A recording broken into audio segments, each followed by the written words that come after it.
After reaching the age of 26, I've made more mistakes in my life than there are numbers in the sequence of pi. You could take the perspective of Bob Ross and say that we don't make mistakes.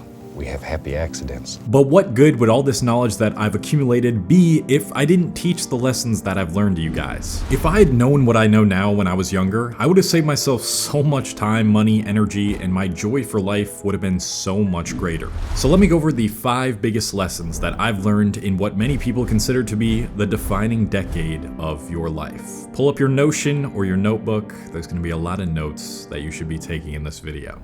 The more certain someone is, the less they probably understand it. When I was young, I often envied the people who had unwavering confidence in everything they tried to do. For instance, in college, I took this class called Symbolic Logic, and there was one guy in there that shone above everyone else. If you aren't familiar with symbolic logic, it's a way to represent logical expressions using symbols and variables. And if you need a clearer picture of what I'm talking about, this is basically the types of arguments and expressions we were trying to write out. Yes, it's complicated. In that class, there was this one guy who seemed like he knew the answers to everything. When we were reviewing the chapters we were supposed to have read before class, he was able to answer all of the professor's question about that chapter with ease. And when I was leaving the classroom each day, he would always stay behind to talk to the professor in private. I actually really enjoyed this class, but I didn't feel like I was all too great at it. So one day I decided to sit down next to the dude that I admired. After starting up some small talk with him, we would review the practice problems we tried to figure out in class, as well as the homework we were given, and attempt to explain how we came to the conclusions that we did. And this only furthered my admiration for his knowledge. Then the day after our first test came, and we had just gotten our scores back. "So what'd you get?" he asked me, and I said, "I did pretty well. I'm decently happy with what I got. I got an 82. What about you?" And he told me that he got a 78. Although I didn't have a large enough sample size to know whether this was an accurate reflection of the rest of his tests, it marks the start of a phenomenon that I've now consciously observed since that class. This phenomenon is what's known as the Dunning-Kruger effect, and it states that those who are the least competent in a certain subject area tend to overestimate their skills the most. I thought that this dude was a master of symbolic logic, and I wasn't even within touching distance from him, but it turned out that he was just really good at regurgitating information he read. And when it actually came down to understanding how to form the expressions on the test, he wasn't too much better than me. I'm sure you can think of other examples in your life where you've greatly overestimated yours or someone else's ability in something when first starting out in that thing. When you begin a new hobby, challenge, or field of study, the progress you initially make is really significant because the barrier to surpassing your previous level of knowledge and wisdom is really low. It's like when you start out in a video game and the XP it takes to get to the next level in a certain skill is exponentially lower than when you reach a higher level. The natural inclination at this point is to start to think that this is coming super easy to you and that you are getting close to, if not just as good as, the experts in the thing that you're trying to become good at. This is what is known as the peak of Mount Stupid. But then comes the next part in the Dunning-Kruger, the Valley of Despair. As you dive deeper into the area you're trying to improve, you start to realize just how much effort it's going to take to get better at this thing, and just how much you don't know and understand. As a result, you start to think to yourself that this is just way too much work for you, or you'll never be good enough to fully understand it. But this is a very good thing. It may not seem like it, but doubting yourself means you've gotten past the beginner stage of learning anything, and ironically, that makes doubting yourself progress. If you can push past this valley of despair, which is very hard to climb out of, you will eventually start feeling the progress again and reach the next stage, the slope of enlightenment. It won't be as quick as when you first started, but the changes in improvement will be noticeable enough. And then, when you finally become an expert in a certain subject and you reach the end of the Dunning-Kruger, you will feel pretty confident in your skills, but you'll know just how complicated it is and how there is always something new to learn or get better at regarding it. Progress will have slowed down immensely, but you'll have a good mix of confidence and a willingness to admit that you might not know everything. So not only is understanding this effect crucial to identifying which stage of competence you are in, which can then help you push onward to the next stage in this effect, but it can also help you discern which people are actually the experts in a given subject area and which people are just pretending to be. If you're listening to someone and they're telling you with absolute certainty that it is true and there is no other possible explanation or perspective to view it from, then they probably don't really understand the subject matter that well. Because if they really did, then they would know how much they don't know, and they'd be open-minded to the possibility of being wrong. Especially when you're young, you might feel inclined to believe that the best person to take advice from is the person who speaks with the most conviction surrounding that advice. But once you really dedicate yourself to something for years, you'll have gone through the full Dunning-Kruger effect yourself, which means it'll be easier to spot where others fall in the graph by the way they speak about the subject and how well they think they understand it. In short, trust confident skepticism over arrogant conviction. Consistent goods are almost always better than infrequent greats. There are plenty of days in which I know that the work I do isn't gonna amount to much. I'll have accidentally stayed up a little later than usual and end up getting a poor night's sleep. I'll make excuses as to why trying to do this thing today would be a bad idea, or I'll just feel lazier for no particular reason. In my experience, if I can simply just show up to the thing I'm trying to do, as opposed to only show up when I really feel motivated or when I know I can do great work, the benefits will compound significantly over time. The perfect example of why you should value consistent goods over infrequent greats is the gym. When I first started going to the gym, the days in which I didn't feel optimal were plentiful. My diet wasn't completely dialed in back then, I wasn't sleeping as well as I am now, and being a weightlifter was not yet part of my identity. Regardless of that, there were still days in which it felt so easy to hit a personal record and I was super motivated to get through the workout. But imagine if I only went to the gym on those days where I was certain that I would hit a personal record on one of my lifts. I'd say in a given week, I only felt that way for at maximum 2 times. Now, let's compare that to someone who goes to the gym despite knowing they probably won't hit a PR, who goes to the gym 4 times a week as a result. The person who goes only when they know they will make progress or when they feel motivated will end up doing 200 reps per week if we assume they're doing 20 sets of 10 reps per workout. But the person who goes even if the workout will just be meh will end up doing 400 reps per week.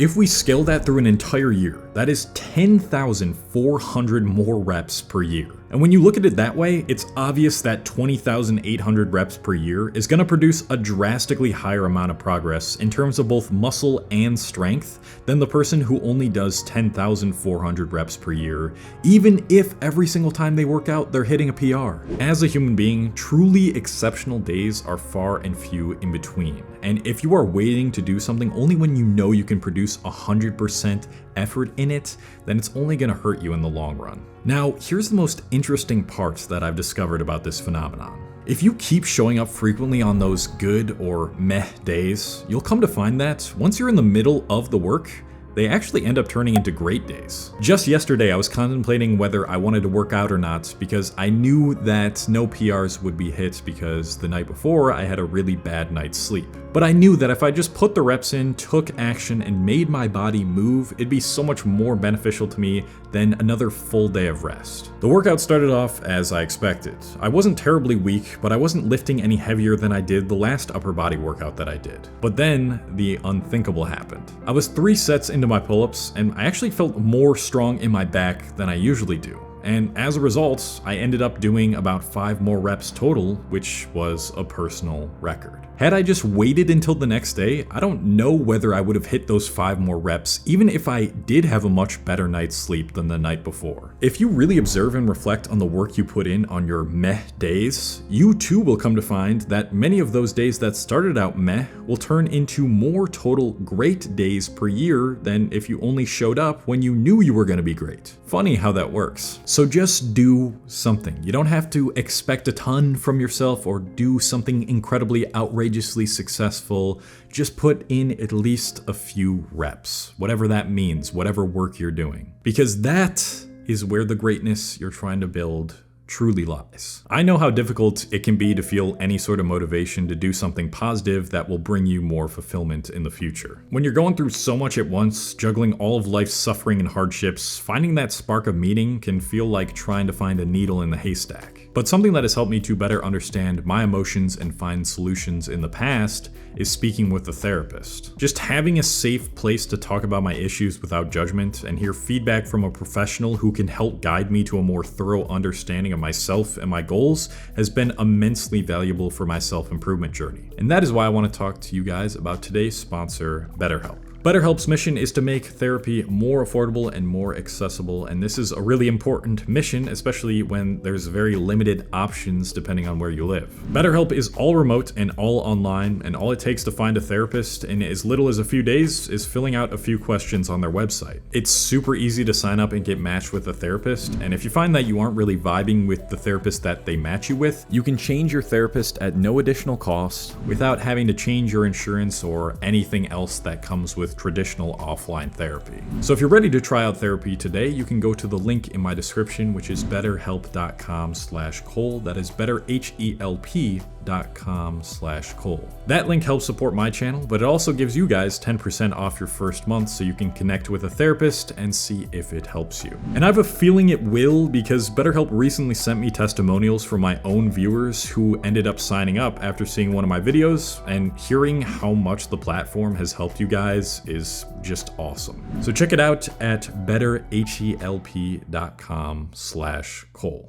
Now, after doing some therapy, you might come to find that the third biggest lesson that I learned in my early 20s comes easier to you, and that is, if you want something, let it be known, and let it be known well. I've gotten a ton of questions regarding relationships over the years, but the good bulk of them sound something like this. Hey Cole, my friend/partner is doing X, and I really don't like it.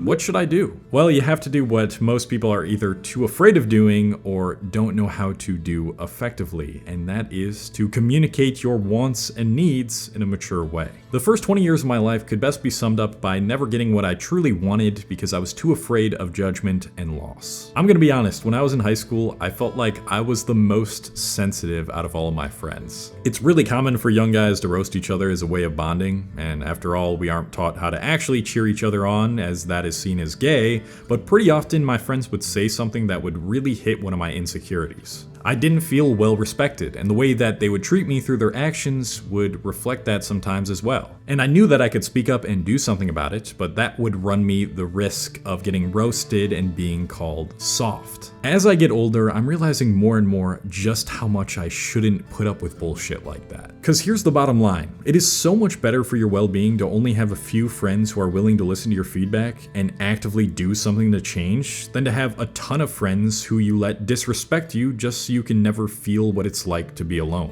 And this goes for not just friends, but pretty much anything in life where you're not getting what you need. If you do not like what someone is doing and they keep repeatedly doing it, here's what you need to do. First, you start off by saying something like this. Hey, I noticed you do/don't do X a lot, and it might not seem like it to you, but it makes me feel like Y.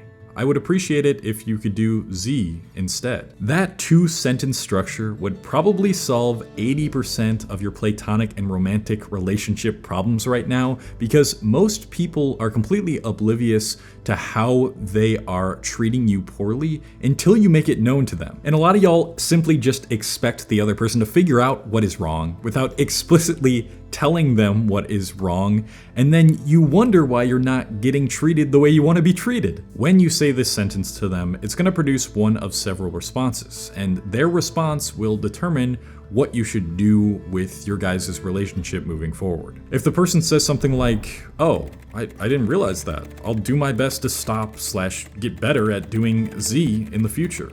Thanks for letting me know.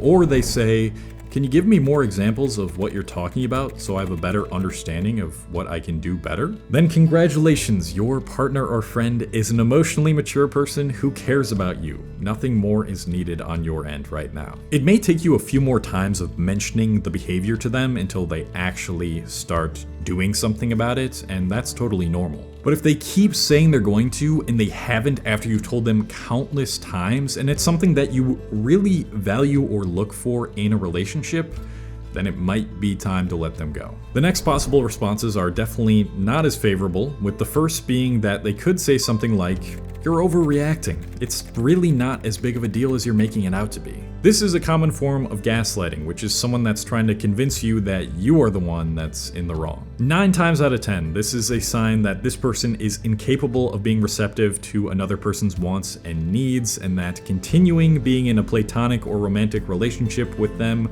will only leave you more confused and more doubting yourself. The third response someone might give to your communication is, this is just who I am, and I don't want to change that.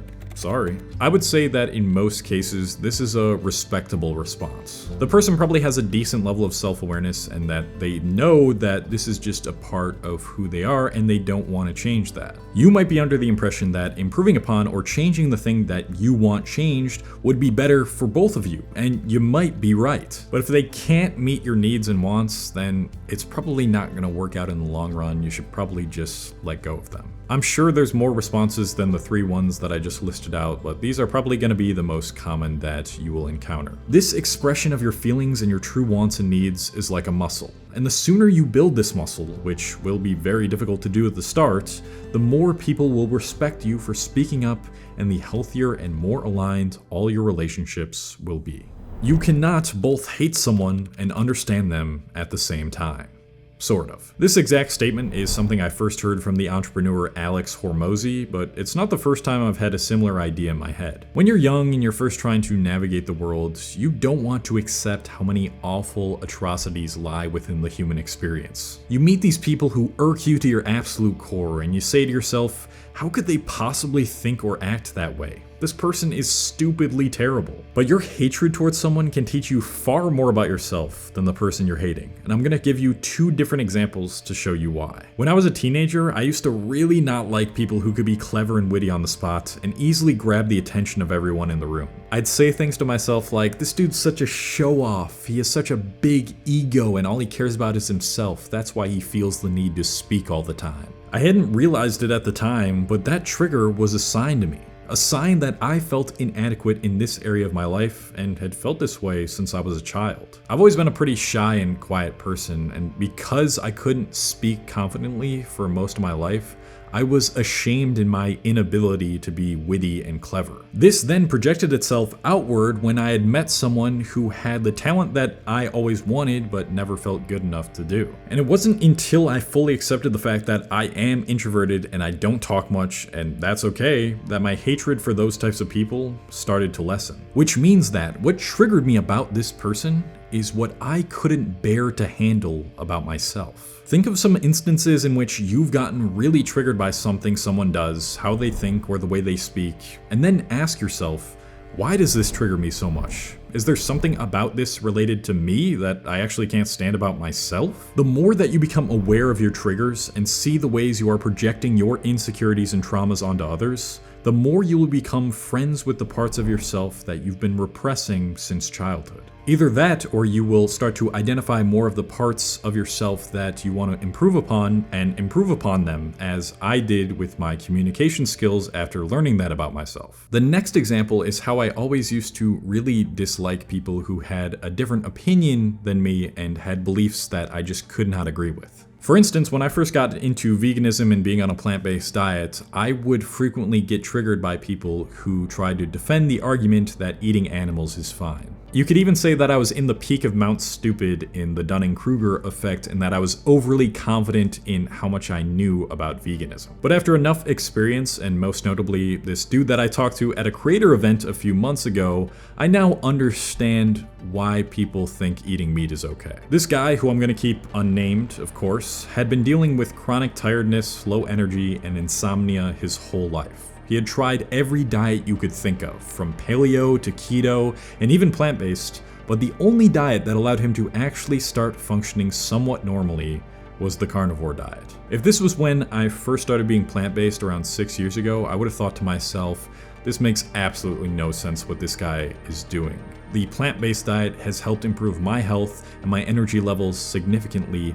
This is the only way to do it, and there's no way that this guy is actually feeling better just eating meat. But once I fully understood where this guy was coming from and what he has gone through, I could at the very least understand why he would think that eating meat would be the best diet for him. If you really hate someone for the way they think and act, it just means you probably haven't experienced or consumed enough of all the different worldviews and upbringings that a human can go through. Because if you did, you would understand why a person would think that way, and you probably wouldn't hate them after that. Now, of course, you can both understand someone and hate them at the same time, and this is why I put the sort of next to the opening statement of this lesson. There are people like racists and serial killers who I completely understand what they went through or why they think and feel the way they do due to their upbringing, but they're doing nothing to change it. And I don't like those people. I hate those people. But the majority of the time, besides the example that I just gave, hating someone will reveal to you all kinds of insecurities and ignorance within yourself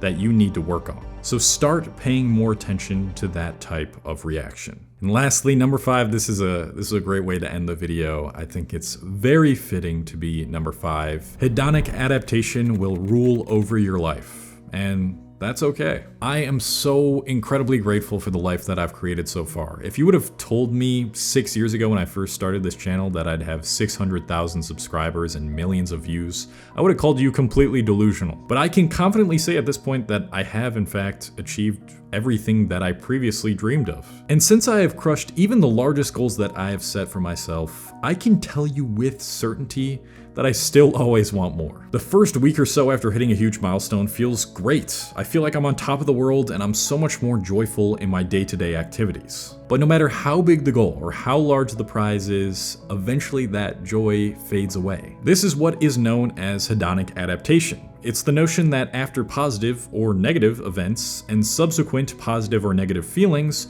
people return to a relatively baseline level of satisfaction with their life. This graph, which shows you how you get really happy when you achieve something or get really sad after something bad happens to you, then go back to baseline, will adapt to whatever new stage of life you find yourself in after that event has passed. And once you fully understand this, which you might not really understand until you reach that one large goal that you thought would change everything, you will realize that no external goal will permanently fulfill you. Don't get me wrong, making big promises to myself and having evidence that I am an above average YouTuber and make more money than most people my age has definitely helped reduce stress and boost my confidence. But I put off feeling the way I do now for so long because I was under the impression that once I achieve X, then I will be happy. So let me be the first to tell you that if you have this type of mindset, that day that you reach that goal that you think will change your mental state forever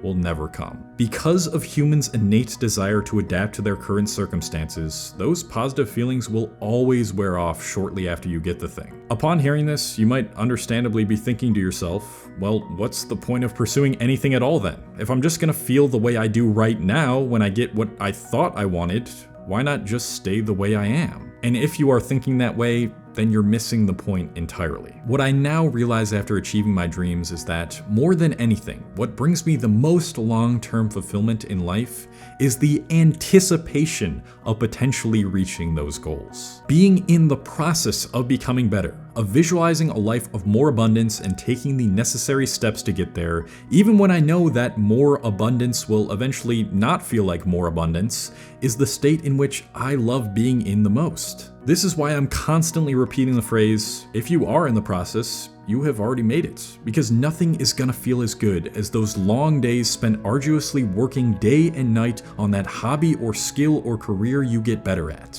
In other words, the pay raise isn't the real reward, the pursuit of getting the pay raise is. This makes life a never-ending chase, a chase of getting to a certain feeling. And at face value, that sounds really depressing. But if you can chase the right feelings, it can lead to the most rewarding human existence that you can partake in. The process is the real goal, and the goal is just the thing that will inevitably come from being in the process for so long. So the main reason for you setting goals should not be because you think you will finally be more happy or at peace or content with life when you reach them. The main reason should be so that you can start another process. And to me, that is what life is really all about.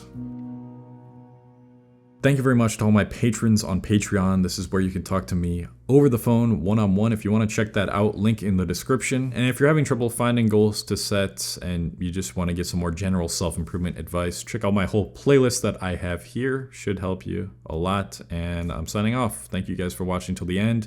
I love you and peace.